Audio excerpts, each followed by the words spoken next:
Evolutionary Journeys presents Sharon Michelle's Psychic Cryptocurrencies Predictions and Updates. I'm Captain Sharon. Currently I'm in Alaska, but I'm heading back to Galveston, Texas, where I have an interview with Sharon aligned, so she can answer some questions that a lot of the subscribers have had over the last few weeks, and to answer some key questions about some new cryptocurrencies that she's looked at. I thought it would be interesting to go over those cryptocurrencies that we intend to look at and let you decide with your psychic powers which ones will be good coins and which ones won't do so hot. But first I'd like to address some questions that some of the subscribers have had about how we came up with the list that I gave to Sharon and how she came up with the picks that she did. Well, originally I've been following Cliff High for quite a few years now. I didn't pay much attention to the cryptocurrencies. It was only until this big rise in cryptocurrencies in January, and then when it fell off and then started to recover again, did I take notice of cryptocurrencies and started doing a little research into them. That allowed me to stumble upon a website called Realist News, which is JSNIP 4, I think it is.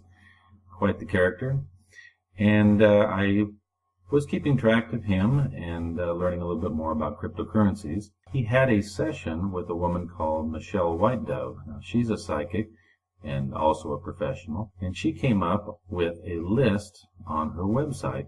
Now I'm going to link at the bottom of this video to both Realist News and also Michelle White Dove's link to her webpage, where you too can go in and watch the videos and also see Michelle's White Dove's cryptocurrency picks for yourself.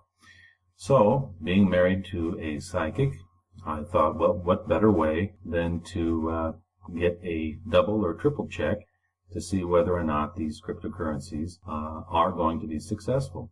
So what I did was I took the list from Michelle White Dove's webpage, and without telling Sharon, and Sharon at the time didn't know anything about cryptocurrencies, maybe the name Bitcoin, that's about it. And the names that I rattled off really didn't mean anything to her other than what she was given to by Spirit, and then I got the answers.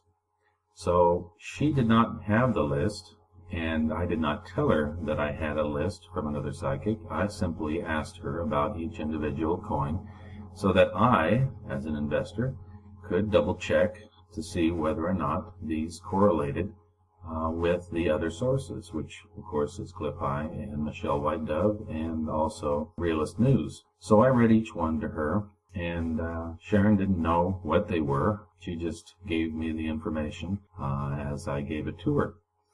That's how it got started.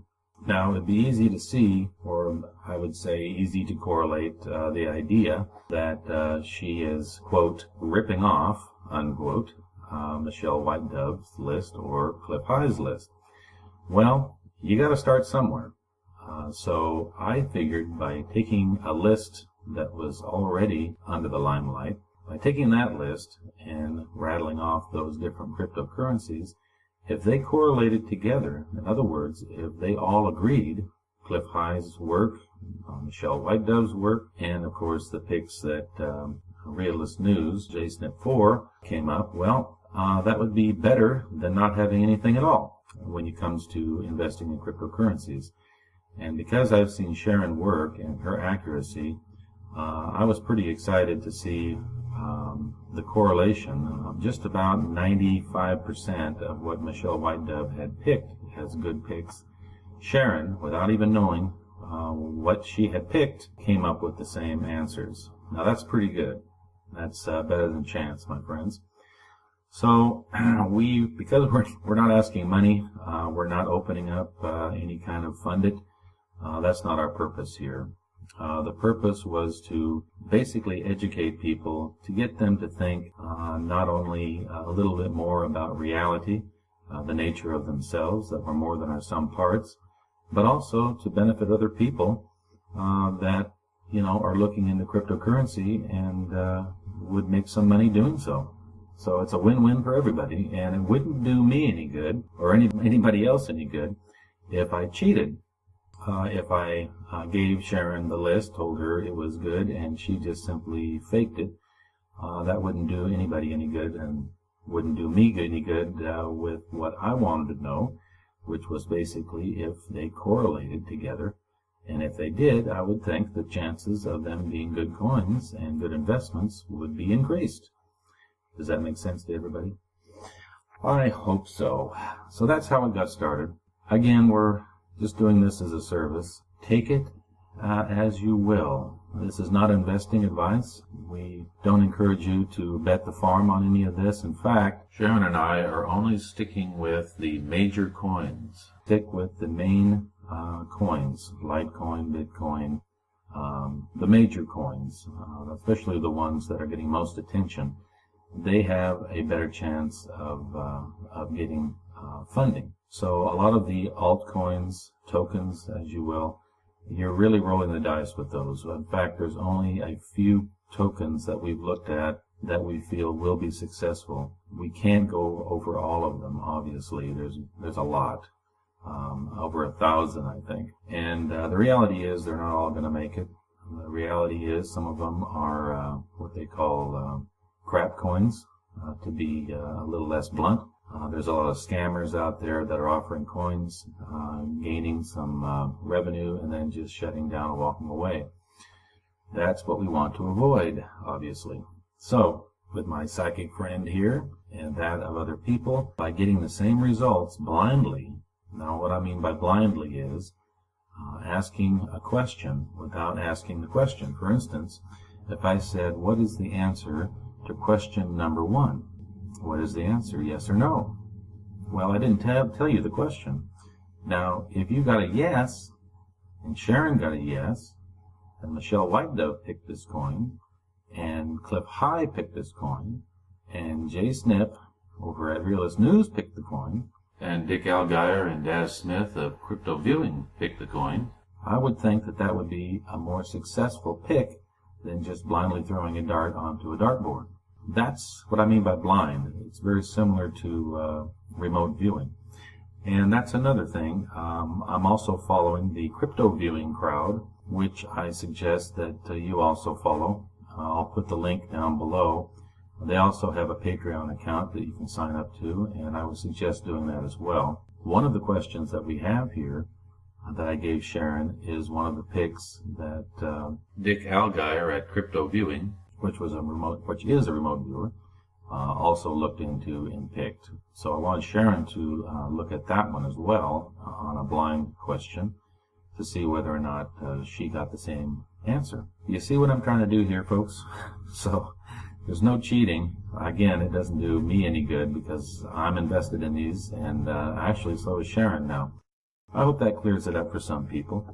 Also, in a video, maybe it was the last video, I accidentally transposed some numbers, and I apologize for that. I'm doing this on the vessel on my time off, and so I'm having to screen the sound for all the vessel noise, and putting this together and then sending it from the Alaska wilderness. So bear with me on my technical quality of this video. Now, Sharon is going to do a live interview with me when I get back to Galveston, and that should happen here on the, let's see, 4th or 5th. I think it might be the 5th of May. So that's the target date, and I hope to have some equipment a little bit better and more appropriate to make a more higher quality video. So some of the coins that we'll be talking about is EOS. Now let's go ahead and practice a little bit and see how well you do. I want you to get a piece of paper and write down your feelings and your picks when I give you these coins. And then when we have the interview with Sharon, we'll go ahead and give you the answer that she got and see how close you come. Now, one of the questions people had was, well, how do you tune in, quote unquote, to get the answer? Well, there's several ways you can do that. One of the ways that I've learned to do here recently, which has really been surprising, is in my imagination, I came up with a figure, sort of like an angelic figure, and I see him in my mind's eye just to the left of my field of vision, and he's standing there and his arms are crossed, and if he gives me a yes, he'll raise his arms high, and if it's a positive, very positive yes, I see light over his head, but he waves his arms up for a yes. If it's a no, he swings his arms down, and if it's a positive no, there'll be light, and if it's a negative no, it'll be kind of dark. If it's a undecided, then his arms will go horizontally. That's neither yes nor no. In other words, it's undecided. But what's really been surprising is I've gotten, unexpectedly to me, different kind of expressions from this character. He gave me a so-so with his hand one time. I didn't expect that. And so when I ask yes or no's, I just look over at that figure and see what he's doing without even thinking. The key here, folks, is not to think. And remote viewing is the same way. Thinking, no thinking allowed. Only feeling. Feeling and drawing, and what you're doing is you're using external senses, not necessarily your physical eyes or your physical feeling or your physical emotions, but they're like virtual remote emotions. They're spiritual emotions. And that's how you tune into this field, if you will, of spirit. So you can't think. If your mind gets involved in it, or you start thinking about it, your imagination will go wild, and that's an analytic overlay, or an AOL, as they say in remote viewing. You got to get rid of that. That's junk, oftentimes. Sometimes it's accurate. Most of the time it's junk. You can either do it visually like that, come up with your own character that can swing his arms up for yes, or down for no, or horizontally for undecided. Or another thing you can do is use your feeling. So your center of feeling is right in your stomach area. And so when I say yes, say to yourself yes. How does that feel? Does that feel kind of uplifting? Does that feel up? And if I say no, no, is that a down? How does that feel? No. So say to yourself out loud, no. And where does that feel right in your stomach area? There's brain cells there, by the way. I'm not sure how much, but definitely it's linked to your emotions. So when you get upset, your stomach gets upset, right? You get butterflies, or you'll get sick.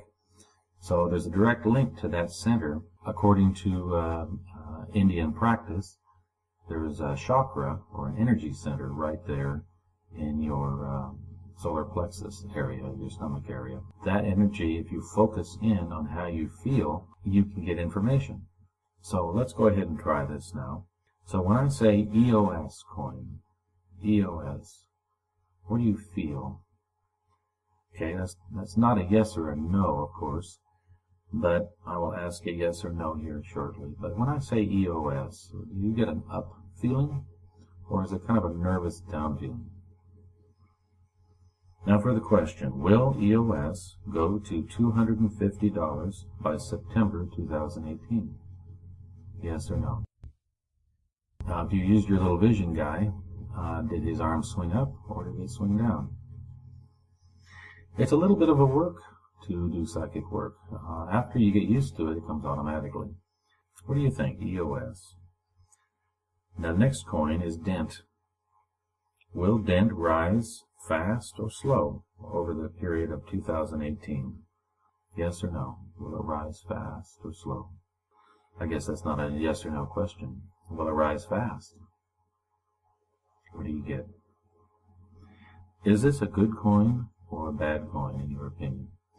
Now this is very subjective, because if you're doing day trading and you've got $1 million in Dent, and it's, let's say it's 2 cents, which is more than that right now, I believe, and it goes to 4 cents, you doubled your money. But let's say you've only got $100 in there. Well, if it only goes up 50%, I guess that's okay, but that's not as good as it would be if it went up $20. So it's very subjective. But in your mind, what does Dent feel like to you? The next coin is Zinfin. I think that's how you pronounce it, Xinfin. It's one of the coins that we're going to be talking about with Sharon. How do you feel about Zinfin coin and its company? When you say that word and you tune into your stomach, what does it feel like? Zinfin coin. Picture yourself buying Zinfin, and then what will happen at the end of the year? How do you feel about that? The next coin is Stratus. Is it a positive or a negative feeling? Stratus. The next coin we're going to be talking about is Quant Stamp. Quant Stamp. Will it rise? Will it go to $25 to $30 by January 2019? Did you get a kind of an up feeling or a down feeling when I said that? I'm going to give you a blind question now. Question number 1. Yes or no? Question number 1. Yes or no? Now for the answer, you're going to have to tune back in when I get with Sharon here this coming weekend. Theta coin. How high will Theta coin go? Do you think that Theta coin will go to $175 by December 2019? Will Theta coin be a fast mover or a slow mover? Is Theta a good coin, yes or no? Will it be a good coin for you? Cardano is the next coin. What do you get when you feel Cardano? Is it a light up feeling or a down feeling? Does it feel like it's a fast mover or a slow mover? The next coin is Neo coin. Neo. When we say Neo, say it out loud, Neo.